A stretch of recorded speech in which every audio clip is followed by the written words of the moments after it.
நம்பிக்கை என்பது வெறும் ஒரு நேர்மறையான எண்ணம் மாத்திரமே கிடையாது. வேதாகமத்தில் நம்பிக்கை என்கிற வார்த்தை தீக்குவா என்கிற எபிரேய வார்த்தையிலிருந்து மொழியாக்கம் செய்யப்பட்டிருக்கிறது. ஒரு முளைக்குச்சி அல்லது கட்டுக்கொம்பு கிராமத்தில் ஒரு மாட்டை கட்டுவதற்காக பயன்படுத்துவார்கள். ஒரு பயங்கரமான புயல் அடிக்கிறது என்று வைத்துக் கொள்வோம். ஒரு சூறாவளி காத்து அடிக்குதுன்னு வச்சுப்போம். நீங்க வெளியே போய் அந்த சூறாவளி காத்துல மாட்டிக்கிட்டு இருக்கீங்க. அந்த காத்துனால உங்களை வானத்துல தூக்கி விசிறி அடிக்கக்கூடிய அளவுக்கு அந்த காற்றினுடைய வேகம் இருக்கிறது அப்படின்னு வச்சுப்போம். இப்போ உங்களுக்கு இருக்கிற ஒரே ஒரு நங்கூரமான உதவி அந்த முளைக்குச்சியில அல்லது காட்டுக்குச்சியில கட்டப்பட்டிருக்கிறதான அந்த கயிறு தான்.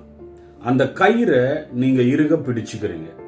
நீங்க இறுக பிடிச்சுக்கிறப்போ அந்த காத்து எவ்வளவு அடித்தாலும் கூட இந்த முளைக்குச்சியானது பூமியிலிருந்து பெயர்ந்து வரவே வராது.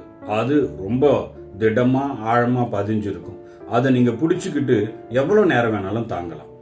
ஆனா உண்மை என்னன்னு கேட்டீங்கன்னாக்கா, இந்த சூறாவளி காத்தினால் உங்களுக்கு விளைவுகள், பக்க விளைவுகள் இருக்கா அப்படின்னு கேட்டீங்கன்னாக்கா, இதனால் உங்களுக்கு பாதிப்பு இருக்கா அப்படின்னு கேட்டீங்கன்னாக்கா, கட்டாயமாகவே அந்த காற்றினுடைய வேகத்தை உங்களால் உணர முடியும். தூசு, கட்டைகள் எல்லாமே உங்களை தாக்கக்கூடும். அந்த சூறாவளி காத்தானது உங்களை அலைக்கழிக்கக்கூடும். அந்த கயிறே சில நேரத்தில் உங்களை இந்த பக்கமும் அந்த பக்கமும் இழுக்க முடியும். அதனால கூட உங்களுக்கு வலிகள் ஏற்படலாம். ஆனால் நிஜம் என்ன அப்படின்னு கேட்டீங்கன்னாக்கா, அந்த கயிறை பிடிச்சிருக்கிற உங்களுக்கு ஆழ் மனசுல ஒரு நம்பிக்கை இருக்கும். இந்த சூறாவளி காத்து எப்படி இருந்தாலும் கொஞ்ச நேரத்தில் கடந்து போயிடும்.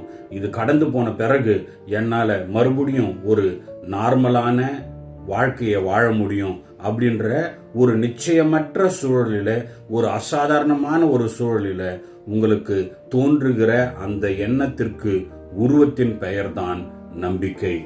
ஆகவே வாழ்க்கை இன்றைக்கு எவ்வளவு அசாதாரணமாக இருந்தாலும் பரவாயில்லை, வாழ்க்கை இன்றைக்கு எவ்வளவுதான் சவால்கள் நிறைந்ததாக இருந்தாலும் பரவாயில்லை, அந்த முளைக்குச்சியினுடைய கயிறை பிடித்து கொண்டிருக்கிறவர்களைப் போல வேதாகமத்தின் சத்தியங்களை நாம் பிடித்து கொண்டு இருக்கும் பொழுது கர்த்தர் சொல்லுகிறார், உங்களுக்காக நான் ஒரு சிறந்த எதிர்காலத்தை கட்டாயமாக கொண்டு வருவேன் என்று.